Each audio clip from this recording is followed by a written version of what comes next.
지금부터는 수급을 통해서 종목들의 옥석을 가려보겠습니다. 수급 파이터! 파이터! 오늘은 김태성 팀장님과 함께하겠습니다. 안녕하세요. 네, 안녕하세요. 네, 먼저 수급 동향부터 살펴보도록 하겠습니다. 인플레이션 우려가 완화되면서 우리 시장 오늘도 상승 흐름을 이어가고 있는데요. 오전에 비해서는 상승폭이 줄어들기는 했지만 코스피 시장에서는 기관이 나홀로 매수를 하고 있습니다. 개인과 외국인은 300억 원가량 매도를 하고 있는 상황이고요. 코스닥 시장에서는 개인과 기관이 매도를 하고 있고 외국인만 800억 원가량 매수를 하고 있습니다. 오늘 이런 시장 흐름은 어떻게 보면 좋을까요? 일단 굉장히 조용히 잘 쉬어가고 있다라는 표현을 좀 드리고 싶어요. 사실 이제 우리나라가 어제 쉬었어요. 어제 쉬었는데 글로벌 시장, 즉 미국 시장 기준으로 보면 굉장히 강한 상승세를 기대해 볼 법도 했었습니다. 하지만 이제 우리나라 시장이 전체적으로 거래 대금이 그다지 많지 않다 보니까 오늘처럼 사실 삼성전자라든지 SK하이닉스 혹은 이 시총 상위 대형주들이 강하게 움직임에도 불구하고 지수가 엄청 강하다라는 느낌을 지금 받기가 조금 어렵다. 여러분들도 아마 많이 느끼실 것 같아요. 그러니까 그게 뭐냐면 지금 종목별 차별화 장세. 그러니까 어느 종목을 잘 고르냐에 따라서 계좌에 느끼는 지금 이 민감도가 좀 다를 수밖에 없는 시장이 지금 연출이 되고 있는 상황이다라고 좀 볼 수 있을 것 같은데요. 기관도 그렇고 외국인도 그렇고 강하게 매수하기엔 애매하고 그렇다고 매수를 안 하기에는 너무 가격적인 메리트가 발생이 된 종목들이 많고 그러다 보니까 굉장히 빠른 순환매가 지금 이루어지고 있는 시장이다. 이렇게 좀 보시면 될 것 같습니다. 네, 말씀해 주신 것처럼 외국인과 기관 오늘 반도체주를 주목을 하고 있습니다. 삼성전자와 SK하이닉스를 또 매수를 하고 있고요. 하나솔루션 오늘도 태양광 뜨겁고요. 또 ICK, 2차전지, 또 두산퓨얼셀과 같은 수소주 오늘도 강세를 보이고 있습니다. 또한 원익 QNC 같은 반도체 여전히 강세를 보이고 있고요. LNG 관련된 삼성중공업에도 매수세가 강하게 들어오고 있는 상황입니다. 현재 이렇게 외국인과 기관이 매수를 하고 있는 종목 중에서 우리는 어떤 종목에 주목을 하면 좋을지 옥석을 가려보도록 하겠습니다. 첫 번째 라운드 바로 시작해 보도록 하겠습니다. 첫 번째 라운드 파이트! 두산퓨얼셀과 효성첨단소재 만났습니다. 또다시 수소주입니다. 수소주가 그쵸. 계속 언급되고 있죠. 일단 신재생에너지 관련 기업들이 최근에 굉장히 지금 빨라요. 오늘 같은 경우에도 태양광 여전히 좋고 해상풍력 여전히 좋은 모습을 보이고 있는 가운데 지금 또 수소 관련 기업들의 수급이 굉장히 강하다라고 좀 말씀드릴 수 있을 것 같아요. 제가 지금 가지고 온 두산퓨얼셀 효성첨단 소재뿐만이 아니고요. 굉장히 많은 수소 관련 종목군들의 수급 혹은 현재 위치가 정말 긍정적으로 볼 수 있는 지금 상황이거든요. 그래서 태양광 놓치셨던 분들 그리고 해상풍력도 놓치셨던 분들 그런데 원전을 샀는데 원전에서 좋은 성과를 크게 보지 못하신 분들 그럼 이번에 수소는 지금이라도 공격적으로 매수를 해도 괜찮을까에 대한 고민 당연히 하실 것 같거든요. 그래서 이제 두산퓨얼셀 효성첨단 소재를 비롯해서 수소 관련 기업들에 대한 이야기를 한번 해보도록 하겠습니다. 네, 말씀해 주신 것처럼 S퓨얼셀과 범한퓨얼셀, 또 두산퓨얼셀, 효성첨단 소재까지 수소주가 연일 강세를 보이고 있습니다. 이 두 종목 중에서는 어떤 종목을 더 매력적으로 보고 계실지 첫 번째 라운드의 승자 바로 공개해 보도록 하겠습니다. 네, 첫 번째 라운드의 승자는 두산퓨얼셀을 꼽아주셨습니다. 효성 첨단 소재보다 조금 더 실적이 나아서일까요? 그런 것도 있지만 사실 지금 수소에너지 하면 전기에너지보다는 자동차 산업에는 영향력이 그다지 크지 않다라고 좀 보셔야 될 것 같아요. 그러니까 수소에너지가 차후에 굉장히 이제 성숙도 있게 발전을 하게 된다면 전기에너지를 대신해서 충분히 자동차에 들어갈 수 있는 연료전지로 사용할 가능성이 굉장히 높지만 현재 시점에서는 사실 이제 자동차 쪽에는 그다지 많이 들어가지 않을 가능성이 높지 않을까라는 생각이 들어요. 네. 그렇다면 수소에너지는 어디에 지금 이 들어가는 거를 좀 체크를 해야 되느냐? 저는 산업용 혹은 발전용 쪽으로 수소에너지 관련 이 본업을 가지고 있는 기업에 조금 더 포커스를 맞춰야 되지 않을까라는 생각이 들어서 그렇다라고 한다면 두산퓨얼셀이 가장 지금은 좀 적합하지 않을까라는 이야기를 한번 드리고 싶습니다. 특히나 지금 시장에서 신재생 에너지에 대한 기대감이 굉장히 높아지고 있어요. 그것을 맞추기 위해서 생산 능력을 지금 빠르게 확보를 하고 있다는 거죠. 그냥 공장 증설을 공격적으로 하고 있다는 것에는 저는 굉장히 좋은 신성장 동력 모멘텀으로 삼을 수 있는 점수를 줘야 되지 않을까라는 이야기를 한번 드려보도록 하겠는데요. 제가 일전에 한번 이런 이야기를 드린 적이 있습니다. 공장 증설을 한다라는 것은 그만큼 회사의 존폐 위기하고도 굉장히 밀접한 부분이기 때문에 정말 공격적으로 투자한다는 것은 그만큼 승부를 보겠다라는 것을 의미하기 때문에 두산 퓨어스의 지금 이 생산 능력 확대라는 것에 대해서 저는 굉장히 좋은 점수를 줘야 되지 않을까라는 이야기를 한번 드려보도록 하겠고요. 새만금 쪽에 이제 고체 산화물 연료 정지 생산 시설 계속해서 이제 투자에 대한 이야기를 하고 있어요. 그러니까 투자를 하고 있다는 것은 지금 실적도 굉장히 좋지만 앞으로는 지금 실적보다 더 좋은 실적이 나올 수 있는 발판을 마련해 뒀다라고 좀 말씀드리고 싶습니다. 그 기준으로 본다면 저는 두산 퓨어스에 당연히 좋은 모습을 보일 가능성이 높지 않을까라는 생각이 들고요. 그리고 이제 수소에너지 같은 경우에는요, 전해질에 따라서 이제 종류가 좀 달라요. 그러니까 이제 두산 퓨어셀이 이제 대체적으로 강하게 드라이버를 거는 에너지는 이 SOFC라고 하는 에너지원이라고 좀 보시면 될 것 같아요. 이게 뭐냐면 아무래도 자동차 쪽보다는 산업용, 발전용에 들어가다 보니까 이 한 번 시동 거는 데는 굉장히 오랜 시간이 걸리지만 한 번 시동이 걸리면 굉장히 오랫동안 강한 전력을 공급할 수 있는 에너지원이라고 이해를 하시면 될 것 같습니다. 이 SOFC에 지금 강하게 드라이브를 걸고 있는 두산 퓨어셀 같은 경우에는 국내에서뿐만이 아니고 지금 중국에서도 계속해서 이제 좋은 수출에 대한 이야기를 내오고 있어요. 그렇기 때문에 국내 매출, 여기에 해외 매출, 거기에 이제 성장 동력까지 이제 갖춰졌기 때문에 저는 장기적으로도 좋은 점수를 줘야 되지 않을까라는 의견을 한번 드려보도록 하겠습니다. 네, 현 시점에서는 또 산업용, 발전용에 또 포커스를 맞춘다면 두산 퓨어셀이 조금 더 매력적으로 그쵸. 보인다라고 말씀을 해주셨는데요.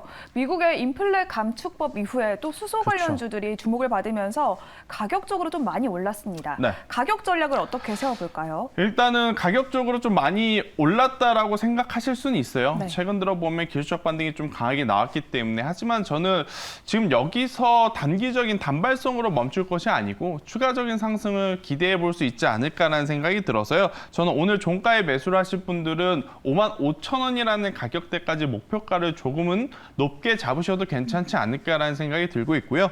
대신에 35,000원이라는 가격대죠. 그러니까 이제 지난주에 시장에서 관심을 받으면서 상승한 그 초입 부분이 이탈이 되게 되면 그때는 손절해야 된다라는 전략을 한번 드려보도록 하겠습니다. 네, 이렇게 추가 상승 여력이 남아있는 두산 퓨어셀을 첫 번째 라운드의 승자로 꼽아주셨습니다. 목표가는 55,000원, 손절가는 35,000원으로 참고해 보시면 좋을 것 같습니다. 그러면 바로 두 번째 라운드로 넘어가 보도록 하겠습니다. 두 번째 라운드, 파이트! 태광과 SPG가 만났습니다. 이 두 종목의 공통점을 찾아보니까 네. 호실적이더라고요. 호실적 그쵸. 매치일까요? 그러니까 지금 시장에서 네. 굉장히 관심을 받고 있는 테마 안에서 이 부품을 만드는 기업이라고 보시면 될 것 같아요. 태광 같은 경우에는 조선 관련한 기업 안에서 조선 기자재로 기자재. 분류가 되면서 굉장히 좋은 실적들을 내보이고 있고 SPG 같은 경우에는 로봇 관련주 안에서 이 감속기 부분에서 지금 좋은 모습을 나타내고 있는 상황이다라고 좀 보시면 될 것 같거든요. 지금 시장의 주도주 혹은 테마주들이 굉장히 빠르게 돌고 있습니다. 사실 이제 지난주만 하더라도 조선 로봇이 돌아가면서 움직였고 오늘 같은 경우에는 또 앞서 말씀드린 신재생 에너지들이 또 움직이고 있고 그 안에서 좋은 실적을 가지고 있는 기업들 한번 시장에서 탄력적인 모습을 보였으나 더 갈 수 있지 않을까에 대한 고민을 좀 하실 것 같아서요. 태광도 그렇고 SPG도 그렇고 한 번씩 더 체크를 해보도록 하겠습니다. 네, 조선 기자재의 원탑인 태광이냐 또 스마트 팩토리의 대장주인 SPG냐 두 번째 라운드의 승자 바로 공개해 보도록 하겠습니다. 네, 두 번째 라운드의 승자는 SPG를 꼽아주셨습니다. 네. 삼성 공장에도 무인 공장 소식에 또 주목을 받았었는데요. 그쵸. SPG 어떤 모멘텀이 있을까요? 일단 지수가 만약에 조금 더 낮은 위치에 있었다면 저는 태광의 손을 좀 들어줬을 것 같아요. 그런데 이제 지수가 우리가 생각한 것만큼 혹은 그 이상의 지금 기술적 반등 구간에 지금 있기 때문에 언제 조정이 다시 한번 나오더라도 이상하지 않다라고 좀 보시면 될 것 같습니다. 조정이 나올 때 그러면 시장에서는 당연히 할 수 있는 이야기는 인플레이션에 대한 압박 때문에 차익 물량이 쏟아진다라고 좀 말할 가능성이 높거든요. 그렇기에 반대로 이 인플레이션에 대한 수혜주로 분류되는 로봇 산업 관련주들은 포트에 저는 하나씩은 있으신 게 좋지 않을까라는 생각이 들어요. 저희가 이 수급 파이터 시간에 굉장히 많은 로봇주들을 많이 말씀드렸습니다. 로보티즈, 로보스타, 유일 로보틱스, 레인보우 로보틱스 굉장히 좋은 종목들이었고 굉장히 큰 시세들을 한번 냈는데 저는 이제 그들 종목들보다 언급드리지 않았던 종목으로는 SPG가 다시 한 번 더 시세를 낼 수 있는 지금 환경은 조성되고 있지 않나라는 생각이 듭니다. 일단 인플레 수혜주로 분류되는 이유는 뭐냐면요. 아무래도 이제 인건비를 또 줄이기 위해서 네. 많은 제조업 공장들이 스마트 팩토리화 시키게 된다라고 했을 때는 여기에 들어가는 부품들이 많이 팔리게 될 수밖에 없다. 이렇게 좀 보시면 될 것 같고요. 과거에 이 감속기 분야는요. 일본 기업이 거의 독점하다시피 했어요. 그런데 이제 이 부분을 국내화했고 국내 기업들 다수가 지금 SPG에서 납품을 받고 있고 또 이제 그것을 발판 삼아서 해외 기업들에게도 SPG 같은 경우에는 수출을 진행하고 있는 상황이기 때문에 저는 실적에 대한 부분은 걱정 안 하셔도 되지 않을까라는 생각이 듭니다. 만약 우리나라 기업들이 일본에서 수입을 받아왔다면 지금 원자재 가격이 너무나 급등했기 때문에 아마 앞에서 나오는 매출액은 좋지만 뒤에서 남는 영업 마진율은 안 좋을 가능성이 굉장히 높았거든요. 그런데 이제 국내화한 이 SPG가 있기 때문에 저는 로봇 관련 산업 SPG를 대표로 충분히 다른 종목군들도 관심 있게 보는 것 저는 괜찮지 않을까라는 의견을 오늘 한 번 더 드려보도록 하겠습니다. 네, 로봇용 감속기를 국산화하면서 또 인플레이션 수혜주로 볼 수 있는 SPG, 그러면 가격 전략 어떻게 세워볼까요? 네, 일단 뭐 SPG 같은 경우에는 지난주 금요일 날 자칫 위험할 수도 있었습니다. 근데 자칫 위험할 수도 있었고 오늘도 추가적인 좀 조정이 나올 수도 있었던 상황이었으나 그래도 이제 어느 정도 매수 물량이 받쳐주면서 지금 좋은 흐름을 유지하고 있기 때문에 오늘 종가에 매수를 하시는 게 가장 좋지 않을까라는 생각이 들고 만약 여기서 상승을 하게 된다면 저는 5월 25일 날 기록했던 19,400원 그 이상을 넘어서 25,000원까지의 목표가를 잡고 가시는 것. 그러니까 단기적인 시세보다는 조금은 중기적인 시선으로 한번 로봇주는 관심 있게 보시는 것이 좋지 않을까라는 의견을 한번 드려보도록 하겠고요. 대신에 만약 여기서 조정이 나오게 된다면 13,000원이라는 가격들을 제가 손절 라인으로 정해드렸어요. 13,000원이라는 가격은 어떠한 위치냐? 이평선도 모두 깨지는 혹은 박스 하단이 깨질 수도 있는 가격대이기 때문에 13,000원이라는 가격대 이하로 내려왔을 경우에는 투매 물량이 나올 수도 좀 있다라는 것. 그래서 이제 그것을 염두해서 손절가는 13,000원 제시드려보도록 하겠습니다. 네, 이렇게 두 번째 라운드의 승자는 SPG를 꼽아주셨습니다. 조금 더 길게 보면 좋겠다라는 관점으로 목표가는 25,000원, 손절가는 13,000원으로 제시해 주셨습니다. 그러면 오늘 오후장에서 우리가 주목하면 좋을 만한 김태성 팀장님의 픽 종목은 무엇일지 픽 종목도 바로 공개해 보도록 하겠습니다. 네, 오늘의 픽 종목은 현대오토에버를 골라주셨는데요. 네. 현대차와 함께 가는 또 현대오토에버, 그렇죠. 지금 이 시점에 어떤가요? 일단 오늘 뭐 현대모비스가 뭐 여러 가지 이야기가 나오면서 주가가 흔들리긴 하지만 본질은 딱 하나입니다. 시장에서 현대차, 기아 잘 팔리고 있다. 좋은 실적을 내보이고 있다.